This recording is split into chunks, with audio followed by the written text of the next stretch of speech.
Alright everybody, we are not under ideal lighting or sound, but that's alright, we're gonna get it done. Kabolite, or Kabolite. I bought something cool. So I went to an auction and sold about 18 of my RC airplanes. And then I took that money and found this 1/16 scale Kabolite track loader, all hydraulic, all metal, and I bought it. So this will be my first real hydraulic piece of RC equipment that I bought new. I do have a dozer that I bought secondhand.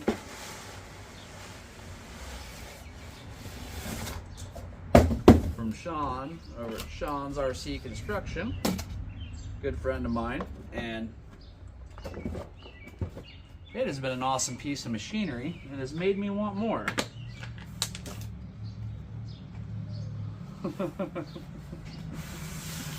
I will get this thing on the bench and really take a look at it, but here is how she comes packaged. Yeah. Oh, you're seeing it before I am because I can't see it right now.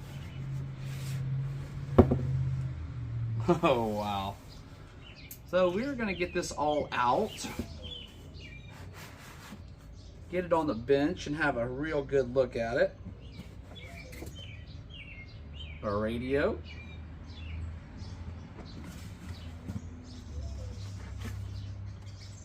And you know, there's a lot of stuff hid throughout here. I'll have to see what all this is. And there's a battery charger.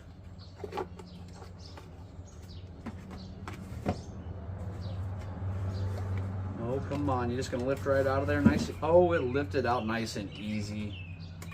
How often does that happen? Okay. Well, it looks like we might have knocked in shipping. Might have knocked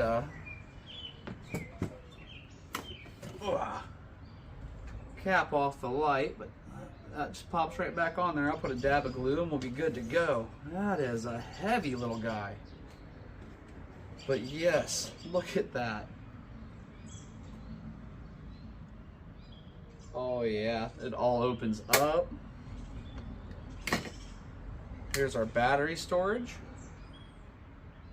And it's not marked on the outside. We'll have to see what kind of battery we're dealing with here and what I can get in there. And it looks like a XT30. But there's enough cord here. I'll probably change that out to an XT60 at some point. Really awesome little piece of machinery. Yeah, metal drilled tracks. So I'm gonna get this in on the bench and let's get a closer look at it. I want to give you a little quick scale comparison. So this is the 1/16 scale brooder truck that I built on a 1/12 scale chassis. And it fits in pretty nice in the 1/16, 1/14 world. And this is the 1/16 scale k963-100. And it looks really nice beside that truck. I think it should, when the bed's down, it should be able to lift this up high enough to fill it from the ground, hopefully. And before the video's over at the end, I'll set it beside my D10 dozer. I think they look pretty nice together too. So I'm going to get the dump truck out of the way and we'll go over some of the stuff. Got the battery charging over here. It's got a lot of really nice looking features in this model. So let's get in close and have a better look at them. Here we are, and it does include a nice two little sticker sheets so you can go through and add all of your decals. You can find where those are located on the instructions, which we're about to go through. This is the radio, and what a cool looking little radio. And I don't know if this lights up or anything. We'll find out after we get batteries in it, but it takes 4 AA's.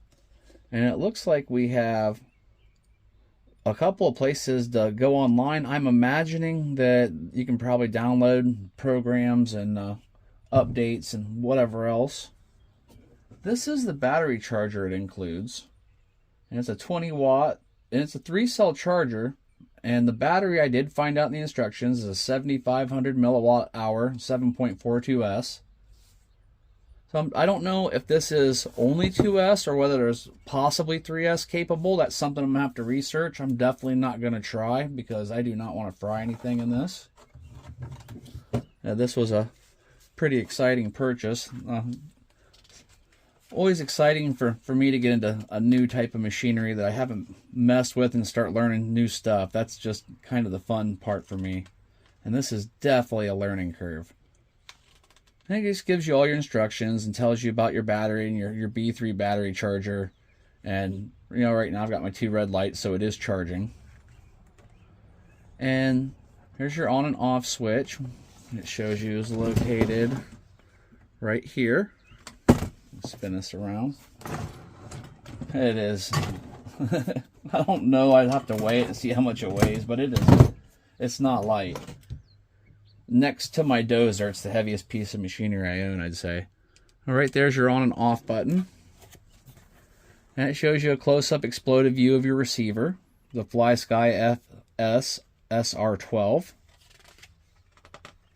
And this is really nice because it gives you a basic function introduction. So you can go through here and set it to their factory settings without having to do a whole bunch of researching online or anything. So I think that is really, really nice. This has this alone will help you out if something goes wrong. You're like your radio comes unbound, or hey, it might not even be bound from the factory. I don't know yet. And then it tells you where your oil inlet is, which is right here. And it says we have a little dipstick.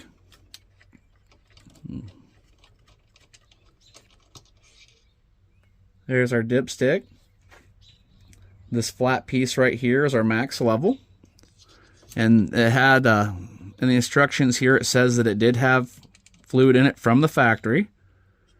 And it was drained before shipping. Right there, tank has been drained. Number 46 hydraulic oil should be added. Well, I don't know if it's 46, but we're using the hydraulic oil that I've been using in my dozer.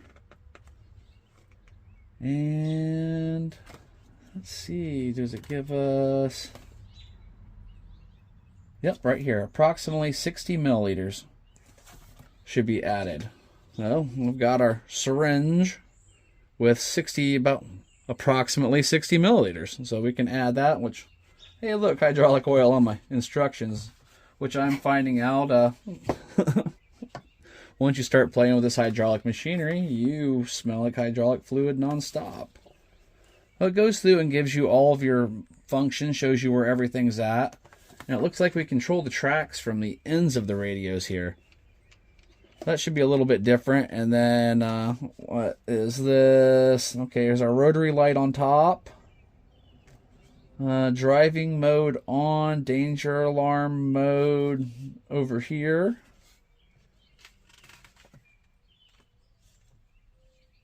Okay, the bucket retraction is here. Up and down is here, so that's pretty much like my Huina 1583. Ripper control, ascent and descent. And I think that's about all we cover in there that's important to us at the moment. Here, Ratfink, let me lean that back. You hold on to that good for me. Now, this little machine itself is full of detail. It's got all of the little hinges molded into it, little railings. These hydraulic rams are just really nice looking, like the stainless steel blocks and leads going out to the end of the cylinders. The tracks are really nice. See how much you got working in there. Well, hopefully those stay on nice. And I talked to a few people before I bought this model. I watched some videos on YouTube and contacted those other YouTube filmers and asked them, hey, how's this holding up for you? Do you still like it? Is it a good piece of machinery? And I tried to go with ones that had it on their channel for a year or so. And all of them said it has been very dependable and they love it. The really cool things, you know, with the little extra features are, it is set pretty much perfectly for a little brooder figure to sit in there. And inside, I'll have to see if we can get in closer with a zoom here. Give me just a second. Okay, our little interior tour. You can see it's got all the little buttons and sticks for operation for the operator. It's got the floor mats, the pedals, and it's gonna be kind of hard to see, but there you go. Got the nice little cluster in there with the gauges and display screen. So that's a pretty cool little model. We got the flashing light. Spin this around trying to take out a Ghostbuster. Old Dan Aykroyd wouldn't like that. Maybe get a better look through this rear window. There you go. You can see we have windshield wipers. Here's down inside so you can get a better look at how all of that is. So now it specifies 7.4 volts, so that's all I'm going to run on it. These things are just too daggone expensive to fry out of stupidity. There we got nice hasps. This is just a really nice detailed model. When my battery gets charged up, we'll get some hydraulic fluid and get in it and at least fire that up. Yeah, and close on those wheels there. Look at that. That is just really nice looking. Okay. I will see you as soon as this battery charges, which is for you, I guess, what, about now? Still have the battery charging, but I need to get the oil in here, and it didn't specify on whether to put the oil in before or after you fire it up for the first time. So I'm going to see if I can get a little bit in here and see how well this goes.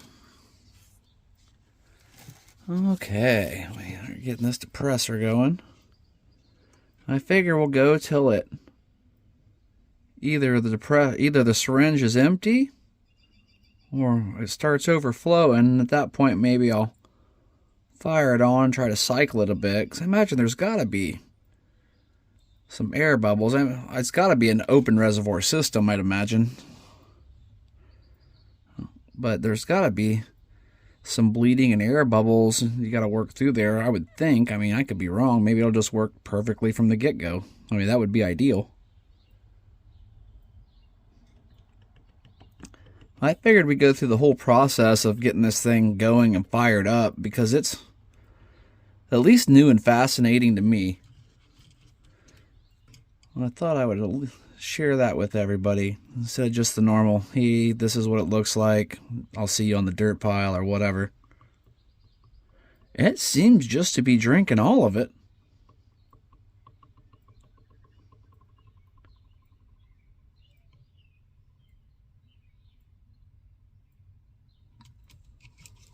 Man, it does take quite a bit. I think 60 milliliters is a good bit of fluid.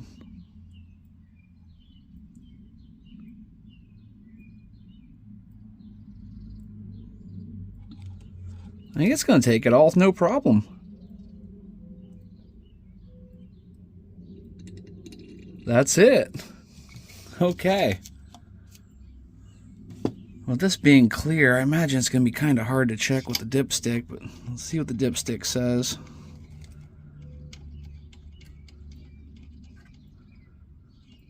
I'll screw that back out.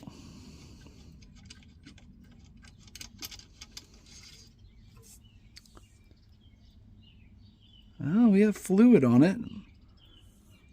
We'll see if that's sufficient to get the machine running or not. I don't have the battery fully charged, but it's been charging for an hour, so we should have enough charge to see if things work. I'm going to zoom this camera back out and plug the battery in, and we'll turn it on for the first time and see what happens. We'll start off by getting this battery plugged in. Got the neighborhood dogs going nuts out there. They do that often. I think I should probably turn the radio on first.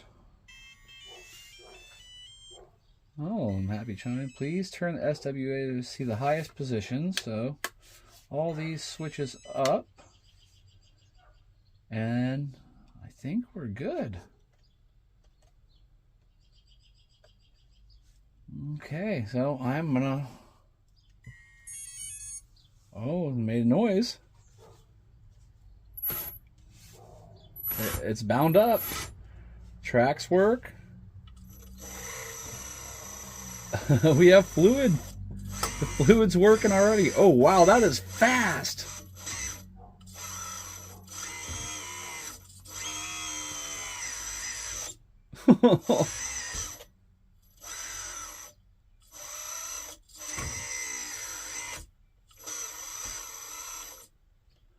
So let me close this up.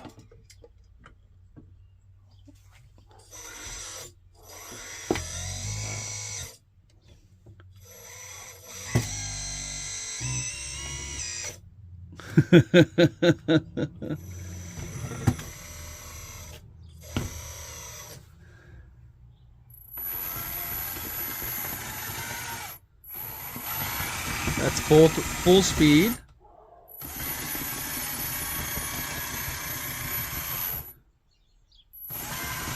That is really easy to steer by those. I mean, super easy. You can control that really nice. And then here, of course, our ripper's on this one. Oh, wow. So what do you think? You gotta let me know in the comments. This thing's too cool, right? Let's put some weight in this bucket and see what it can lift.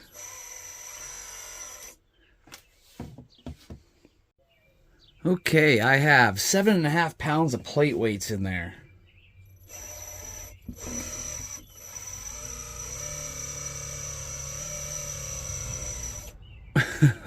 That's pretty impressive.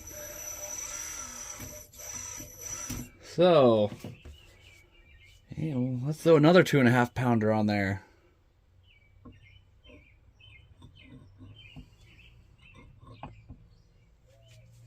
What are we at, 10 pounds? Yeah.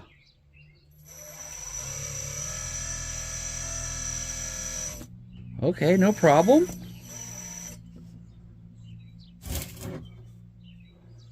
All right, we got one more. That's 12.5 pounds. Yeah, okay, let me hold down on the back of the machine. See, 12.5 pounds, and it's not really having any issue. That is pretty awesome. Well, let's see. We'll scoot back here.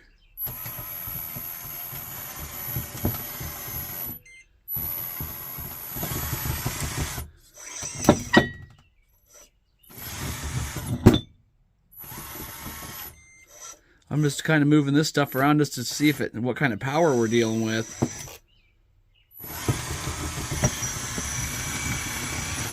I'd say we have power.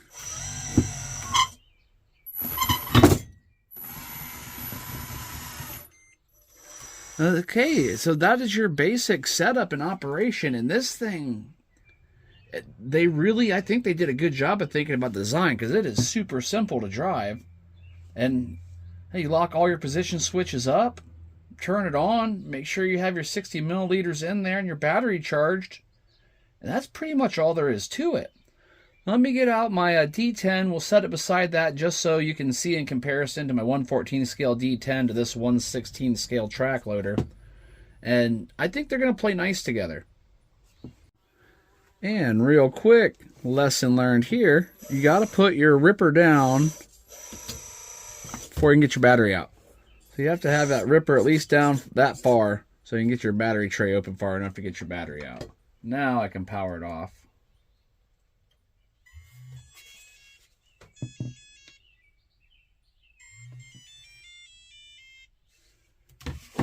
Now we can remove the battery, no problem.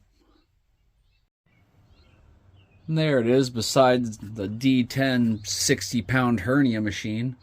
That thing is so daggone heavy. I love this machine. I think they're going to play nice together. They really look like they relate pretty nice cab size and everything. I think these two pieces of machinery are going to really play nice. And now I need to concentrate on getting a better lowboy trailer that can haul these, because I got a diecast masters and these will currently crush it. Well, thanks for watching, everybody. I hope you enjoyed this. It's a quick setup and test from, unboxing to getting it going, what it takes to get a hydraulic machine going. First one I've ever done, so I thought maybe there's probably some other people out there that never set one up before either, so kind of a nice thing to have on video for other people to watch. Well, thanks for watching. I hope you have a great day, and stay tuned, because this will be running soon. We've got to do some digging. Later.